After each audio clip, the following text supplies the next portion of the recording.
Então, gente, chegamos ao nosso primeiro compromisso. A gente passou assim por uma breve introdução, mas vamos lá, vamos entrar no tema. Então, o primeiro compromisso que o livro vem trazendo é: seja impecável com a sua palavra. Então, quando a gente pensa em palavra, é importante a gente pensar. Todos os nossos pensamentos, eles são traduzidos em palavras, né? Tudo que a gente fala, tudo que a gente pensa, ele é traduzido em palavras. E é importante a gente trazer que a palavra, ela vem como nosso poder criativo. Tudo que a gente cria, ou seja, tudo que vem do mundo das ideias ou do mundo, né, que a gente realmente coloca para o mundo acontecer, enfim, ele vem a partir da palavra. Ele começa a partir da palavra, é o nosso poder criativo, como ele coloca. E aí, traduzindo isso para o nosso poder criativo, o que a gente pode observar? A nossa palavra vai criar a nossa realidade. E ser impecável com a nossa palavra, é interessante trazer esse conceito, ele vem citando que é justamente o termo, né, da impecabilidade da palavra. O ser impecável, ou seja, eu não usar a sua palavra contra si mesmo. No princípio de ser impecável com a sua palavra é não usar a sua palavra contra si mesmo. E aí a gente traz aquele termo do eu sou. Tudo que vem depois do eu sou te define. Tudo que você usa depois do eu sou tem um peso enorme sobre si mesmo. Porque quando a gente fala bem assim, por exemplo, quando você sofre com ansiedade, eu sou uma pessoa ansiosa. Não, você não é uma pessoa ansiosa. Você está ansioso naquele momento, mas você é tantas coisas, você não pode ser definido pela ansiedade. Quando ela é um estado momentâneo ali, é uma situação que vai ser temporária na sua vida, entendeu? Nós tendemos a nos identificar com as nossas emoções, isso, com os nossos estados, e a gente usa o eu sou para isso. Então aí vem o poder da palavra. Ah, é porque eu sou muito irritada, é porque eu sou assim mesma. Então a gente tomar esse cuidado. Por que eu estou dizendo para mim mesmo, né? Como Martinha falou, não usar a palavra contra si mesmo. O primeiro estágio aí, né, da impecabilidade da palavra, e a gente trazendo a questão do pecado, que o pecado é errar o alvo, né? Não trazendo o ponto de vista religioso, mas trazendo o ponto de vista realmente do livro, né? Você realmente não seria assim mesmo através da palavra. Então esse seria o primeiro estágio. E é interessante esse princípio de não ferir a si mesmo, que a gente usa esse princípio de como a gente usa a nossa palavra contra a gente, mas também contra o outro. Então, tudo que você fala, você escuta. Esse é um princípio muito importante da gente pensar na impecabilidade da nossa palavra. Tudo que a gente está falando para o outro, a gente está escutando isso, né? Então, isso passa pela nossa mente, isso vai sendo absorvido. Tudo que a gente fala em voz alta, isso também está voltando pelos nossos ouvidos e vai ficando na nossa mente ali. Então, como o Lari falou, se a gente fala para uma outra pessoa, eu sou isso, eu sou aquilo, ou se a gente acaba levando essa energia, né, utilizando a palavra contra a gente sobre o que a gente é, o que a gente acredita de nós mesmos, a gente está repetindo isso pra gente como uma reprogramação mental. E também aquilo que a gente usa, a nossa palavra contra o outro, a gente vai gerar ali, a gente pode gerar um conflito. Então, se a gente, por exemplo, usa a palavra contra o outro e o outro se magoa com aquilo, a gente está trazendo uma energia ruim pra gente, que é a mágoa do outro para nós, sabe? Então, a gente também vai estar utilizando a nossa palavra contra nós mesmos. Então, é justamente lembrar que o que falamos, seja para o outro, seja para nós mesmos, ele pode ferir aí esse princípio da impecabilidade com a palavra, né? Então a gente ter um filtro, um cuidado com tudo aquilo que a gente fala e pensando que o poder da palavra vai estar tudo em que a gente fala, em voz, mas também o que a gente pensa, filtrar também os nossos pensamentos, né? Focar no que realmente é edificante, o que realmente é frutífero pra gente, pros nossos relacionamentos, pra nossa vida como um todo. E ainda, gente, sobre essa questão da impecabilidade com a palavra, a gente pode dizer aquela questão, né? É de bom tom? Eu vi um meme, né? Tipo assim, você vai fazer isso? Tudo bem, você pode fazer, mas é de bom tom? No que eu tô querendo dizer isso? Vamos trazer de novo, como eu falei, eu gosto muito de usar exemplos que a gente passa no dia a dia porque talvez você se identifique. Sabe essa questão do sincericídio? É porque eu sou uma pessoa sincera mesmo, eu gosto de falar o que eu penso. E na primeiro momento, parece que é uma pessoa muito verdadeira, né? É uma pessoa muito real. E é legal que você fale a verdade, é legal que você não minta. Entretanto, existe uma coisa que é muito legal também, que é abster-se de dar opinião. Por quê? Porque você tem que fazer uma curagem, uma curadoria do que você vai falar. Isso que eu vou falar é pertinente? Isso que eu vou falar vai edificar o outro? Ou é só uma opinião minha? Porque quando a gente parte do princípio que a minha opinião não é uma verdade absoluta, é apenas o meu ponto de vista, e diz que todo ponto de vista é a vista de um ponto, né? Então, eu não tenho necessariamente que dar aquela minha opinião, de falar aquilo para outra pessoa, porque é só a minha verdade. E talvez ao expressar a minha verdade, que não foi solicitada, ou em um momento que não é necessário, porque tudo são momentos, tá, gente? Aqui a gente também tem que entender o quê?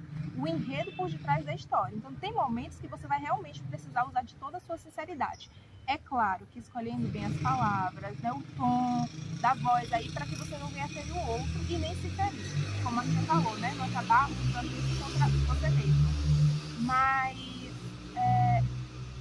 quando isso não for solicitado, quando isso não você vê que é possível você se calar, é muito bom você dizer assim: nossa, eu não pensei sobre o assunto, eu não tenho uma opinião formada sobre isso. Ou então, que o pessoal fala muito na internet, né? Não é meu lugar de fala. Por quê?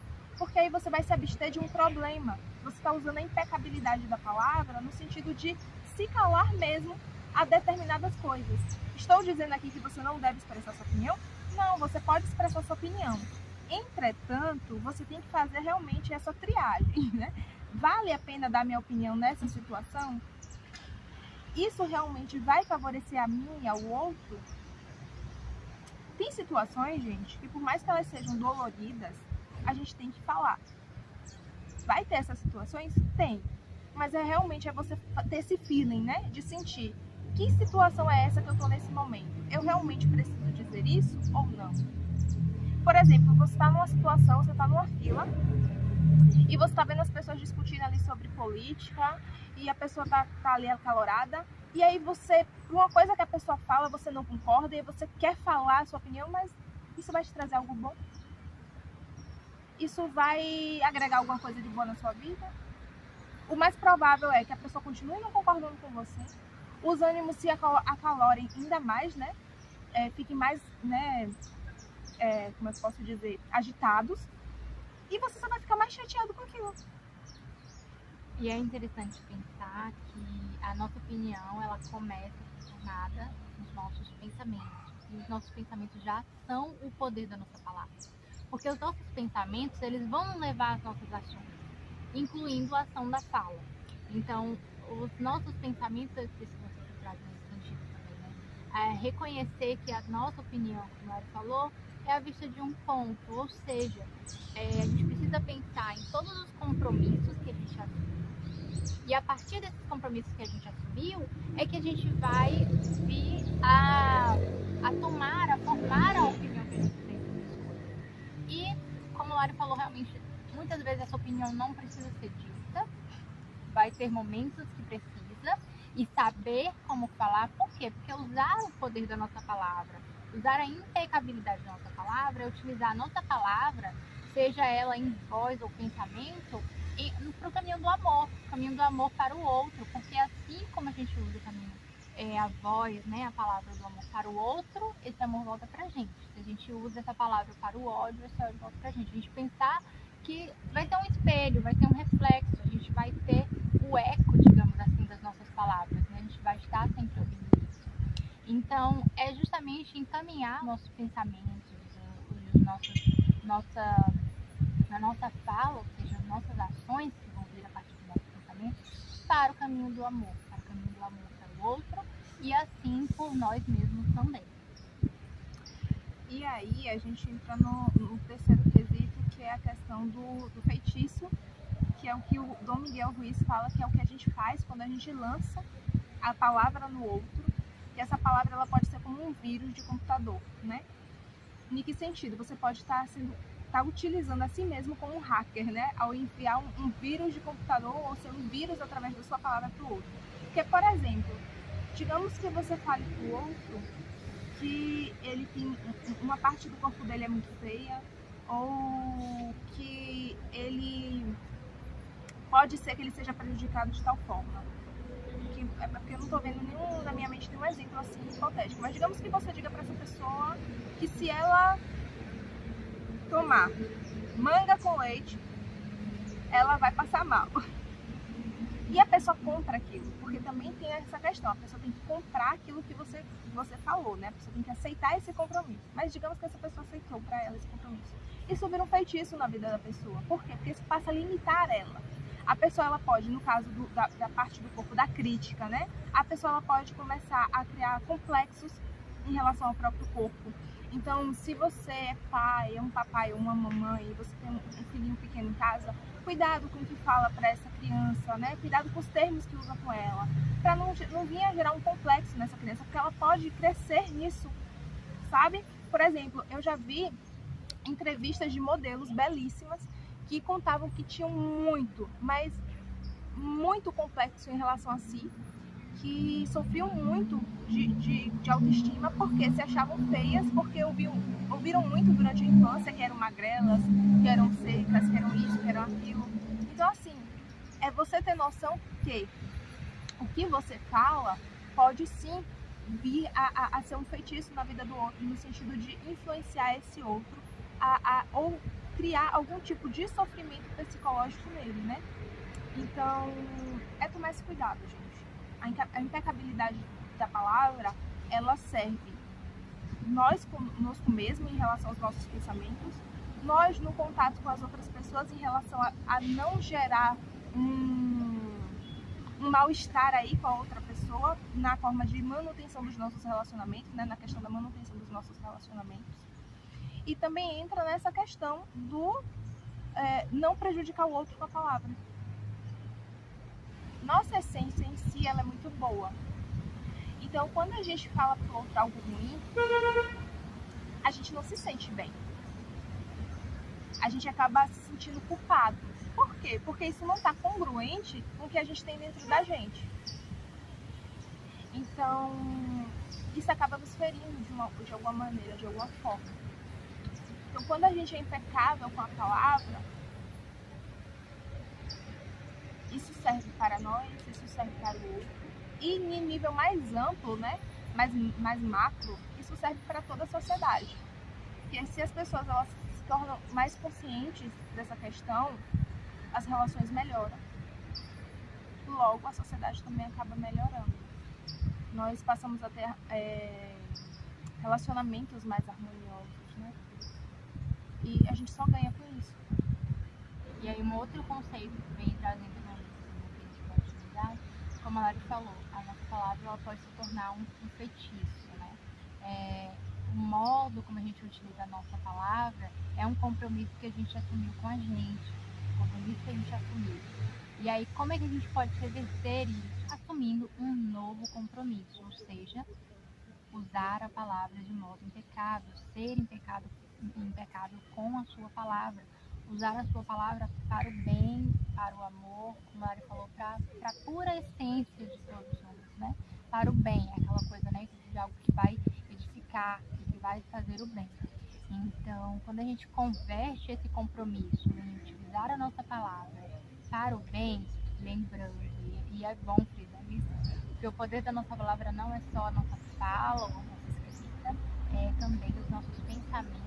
A gente começa a trabalhar tudo isso, né? Como é que o nosso poder da palavra, o poder de criação dentro de nós vai ser utilizado, a gente começa a mudar esse compromisso.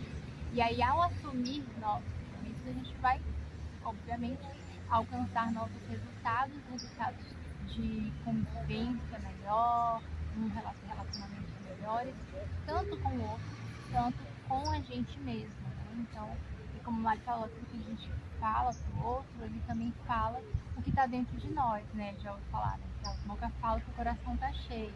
Então, se alguém fala algo de você, isso diz mais sobre aquela pessoa do que sobre você. Ou seja, são todos esses compromissos e as palavras que estão dentro desta pessoa, da mentalidade dessa pessoa, dos compromissos que ela assumiu. Então, assim, é com a gente também, que a gente possa filtrar e assumir novos compromissos, o compromisso de usar a nossa palavra para o caminho do amor, né? Para o bem. E assim, gente, só para a gente encerrar esse vídeo, porque aí a gente vai passar, né, para o próximo compromisso. Espero que vocês continuem com a gente aí nessa playlist. Eu quero ler uma parte aqui do texto do autor. Ele diz o seguinte: um pecado é algo que se faz contra si mesmo. Tudo o que você sente, acredita ou diz que se volta contra você mesmo. Ou seja, toda vez que você se julga ou culpa por alguma coisa, é um pecado. Ser impecável é não contrariar a sua natureza. É assumir a responsabilidade por seus atos, sem julgamentos ou culpas. O pecado começa quando você se rejeita. A autorrejeição é o maior de todos os pecados. Em termos religiosos, trata-se de um pecado mortal que leva à morte. Já a impecabilidade, por outro lado, leva à vida. Então, que você leve isso a sério, que você consiga parar para prestar atenção no que você anda falando para si mesmo e no que você anda falando para os outros. E assim, gente, esse exercício, ele é muito difícil no início, que é o de observar os pensamentos. Mas com o tempo ele vai ficando muito mais fácil. E eu falo isso em todos os vídeos porque é muito real. A gente vem falar aqui de coisas que a gente realmente pratica, que a gente pelo menos tenta praticar no dia a dia. É sempre que você consegue? Não, sendo bem real para vocês, não. Mas fica mais fácil com o tempo, vai ficando cada vez mais fácil. E é isso, pessoal. Espero que tenham gostado, espero que continuem com a gente no próximo vídeo. Tchau!